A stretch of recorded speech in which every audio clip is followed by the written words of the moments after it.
10 जुलाई की रात क्या कुछ हुआ कि आखिर इतनी विवाद कैसे बढ़ गई, इतना पैसे की जरूरत क्या आन पड़ी, या शादी के लिए क्या ये दोनों हत्या हो गई? सारी चीजों पे काम करने के बाद सीसीटीवी के फुटेज देखना, सीडीआर एनालिसिस करना, आस पड़ोस के लोगों से बातचीत करना, सबसे बयान वयान लेकर के फिर हम लोगों ने एक पुख्ता जानकारी हासिल की इन परिवार के बारे में। और जब दोनों खून से लथपथ हो गए तो पास पड़ी रस्सी से दोनों का गला घोंटकर दोनों की हत्या कर दी। और इस कृत्य को अंजाम देने के बाद अब वो खुद कैसे बचे, तो उसके दिमाग में एक कहानी रचने की प्लानिंग आई, कहानी गढ़ने की प्लानिंग आई। झड़प के दौरान आवेश में आकर के इसने तवा उठा करके भाई के ऊपर हमला कर दिया और हमला करने से भाई घायल हो गया। इसी दौरान इनकी मदर आई, मदर को भी इसने उसी बर्तन से मारा, वो भी घायल हो गई। फिर दोनों को बाद में स्ट्रैंगुलेट करके इसने उन दोनों की हत्या कर दी। मगर इस केस में कहानी अलग थी। सबूत को बकायदा इज्जत से बांधकर छोड़ कर गए थे वो 4 चोर।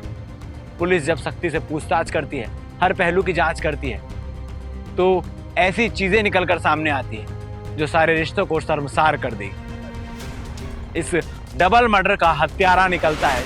जगदलपुर पुलिस ने 24 घंटे में डबल मर्डर की गुत्थी सुलझाई।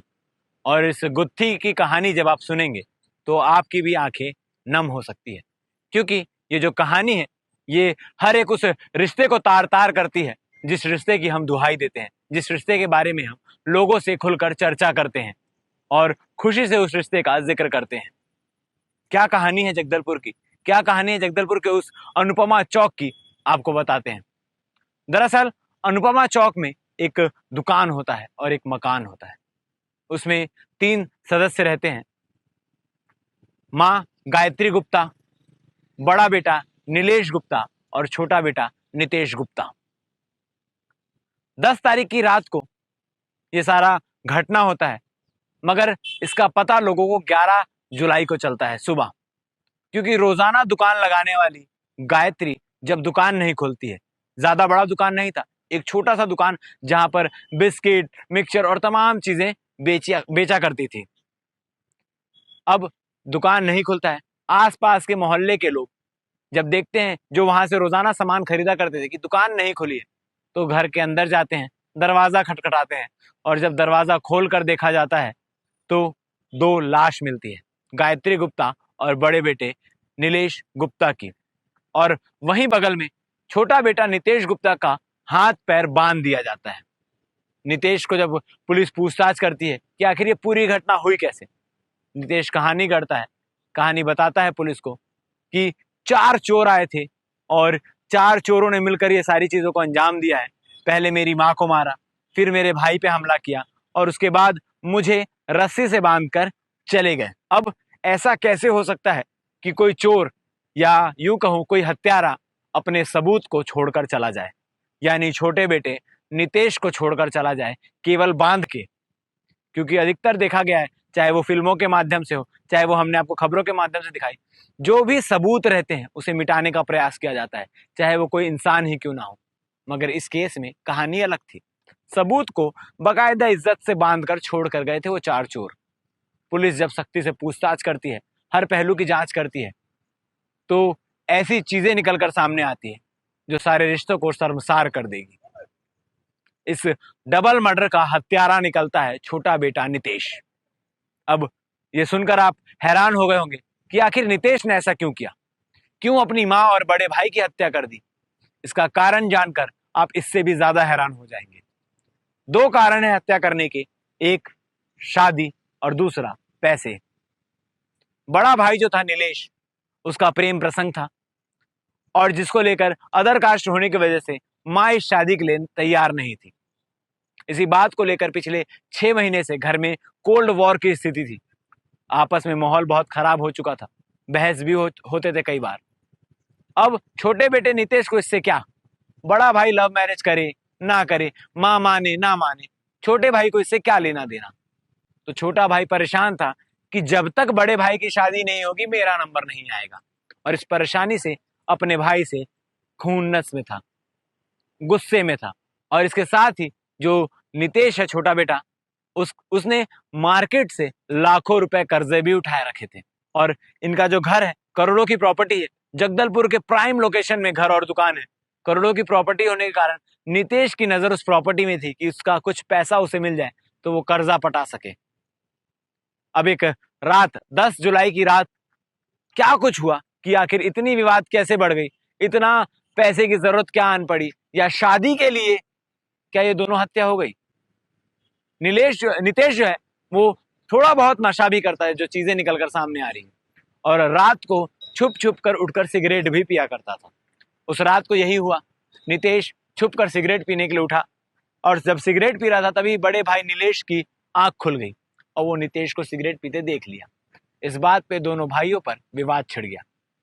नीलेश ने नितेश को समझाया कि तुम नहीं सुधरने वाले ना, तुम यूं ही सिगरेट पीते रहोगे, नशा करते रहोगे, पैसे उधार लेते रहोगे और हमें बर्बाद करते रहोगे। इस बात पे दोनों भाई में झड़प हुआ। छोटे भाई ने बड़े भाई को धक्का देकर गिरा दिया, और जब बड़ा भाई गिरा, बड़े बेटे की आवाज सुन माँ की भी आंख खुल गई। माँ बीच बचाव के लिए आई। छोटे भाई ने आओ देखा ना ताओ, सीधा माँ पर भी हमला कर दिया, माँ को भी धक्का दे दिया। इस बात पे बड़ा भाई और खुन्नस में आ गया और दोनों पे विवाद बढ़ गया। पास में रखे तवे से छोटे भाई ने यानी नितेश ने नीलेश पर हमला कर दिया। नीलेश मूर्छित होकर गिर गया और उसी तवे से माँ पर भी हमला किया, और जब दोनों खून से लथपथ हो गए तो पास पड़ी रस्सी से दोनों का गला घोंटकर दोनों की हत्या कर दी। और इस कृत्य को अंजाम देने के बाद अब वो खुद कैसे बचे, तो उसके दिमाग में एक कहानी रचने की प्लानिंग आई, कहानी गढ़ने की प्लानिंग आई। तो खुद से पास पड़ी रस्सी से पहले अपने पाँव को बांधा, फिर हाथ से बांधकर दांत के जरिए, दांत के माध्यम से उसमें गठान बांध दिया, ताकि लगे कि सही में किसी ने नितेश को बांध कर यहाँ छोड़ कर गया है। मगर नितेश को पता नहीं था कि पुलिस उतनी बेवकूफ नहीं जितना वो समझता था। जांच हर पहलू से की जाएगी, सारे तथ्यों को खंगाला जाएगा, और ऐसा ही हुआ। महज 24 घंटे के अंदर नितेश ने अपना सारा गुनाह कबूल कर लिया कि उसने किस प्रकार से ये सारी चीजें की। अब आप सुनकर हैरान हो रहे होंगे, या ये कहानी के माध्यम से आपको पता चला होगा कि आजकल के इस कलयुग में रिश्तों की कोई अहमियत नहीं रह गई। शादी के लिए, पैसे के लिए, नशा करने से रोकने के लिए बड़े भाई की हत्या कर दी जाती है, मां तक को नहीं बख्शा जाता। अब क्या कहेंगे इस रिश्ते को, क्या कहेंगे इस नितेश के लिए जिसने इतना बड़ा कृत्य किया। पुलिस ने 24 घंटे के अंदर सारी गुत्थी सुलझाई। पुलिस आगे इस मामले में क्या कह रही है ये आप खुद सुनिए। दिनांक 11 जुलाई को डायल 112 को सूचना मिली कि अनुपमा चौक स्थित एक घर में एक परिवार निवासरत था, जिसमें संदिग्ध स्थिति में उनकी लाश पड़ी हुई है। और अड़ोस पड़ोस के लोगों ने जब घर में घुसने का प्रयास किया तो पता चला कि दरवाजा अंदर से बंद था, टेरेस होते हुए अंदर घुसे थे।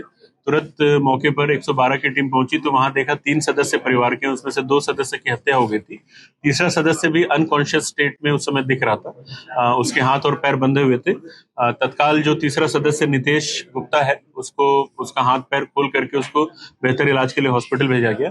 बाकी जो परिवार के 2 सदस्य थे, जिसमें गायत्री गुप्ता और उसका बड़ा बेटा उनका नीलेश गुप्ता, ये दोनों की बॉडी वहां पर पड़ी हुई थी। लहूलुहान बॉडी थी जिसमें सर पे चोट के निशान दिख रहे थे। तत्काल फोरेंसिक की टीम बुलाई गई। सारे अधिकारी वहां पहुंच करके उन्होंने मौके का और आसपास के स्थल का मुआयना किया। तत्काल ही 4 अलग अलग टीमें बना करके सभी एंगल्स पे विवेचना चालू कर दी गई।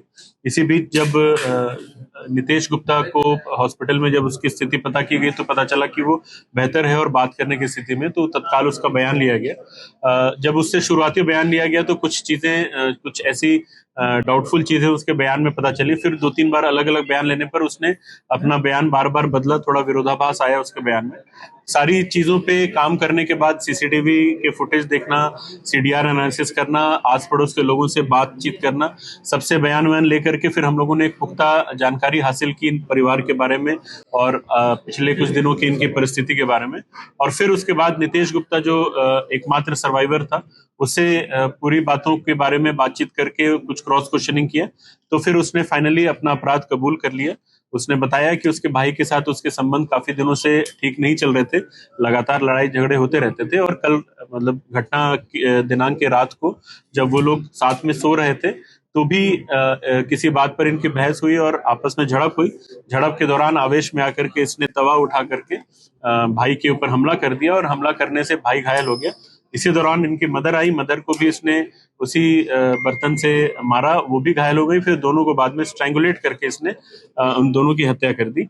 और अपने आप को बचाने के लिए फिर इस पूरे घटना को डकैती का रूप देने के लिए इसने, जब इसे दूसरे दिन बयान लिया गया था, तो इसने कुछ काल्पनिक घटना बताई थी, जिसमें इसने बताया था कि 4 लोग नकाबपोश लोग आकर के ऐसी पूरी घटना करके गए। इससे पूरी सीन ऑफ क्राइम का भी पूरा मुआयना कराया गया और जो भी बातें इसने बोली थी उसको कोरोबरेट किया गया है। सारे एविडेंस, साक्ष्य जो है वो घटनास्थल से निकाल लिए गए हैं और अब आरोपी को न्यायिक रिमांड पे भेजा जा रहा है। बड़ी वजह क्या रही? विवाद चल रहा था। बड़ा भाई क्योंकि शादी भी नहीं कर रहा था, जिसके कारण इसकी शादी नहीं हो पा रही थी। साथ साथ बिजनेस में भी थोड़ा इसको नुकसान था। बड़े भाई से ये उम्मीद करता था कुछ फाइनेंशियल सपोर्ट का, वो भी इसको नहीं मिल रहा था। प्रॉपर्टी भी ये चाहता था कि प्रॉपर्टी बिक जाए, बड़ा भाई नहीं चाहता था, जिस वजह से इसको फाइनेंशियल जो गेन हो सकता था प्रॉपर्टी का वो भी नहीं हो रहा था। तो इन सब चीजों को लेकर इसके मन में कुंठा थी और इस वजह से इनके बीच में हमेशा विवाद होता रहता था।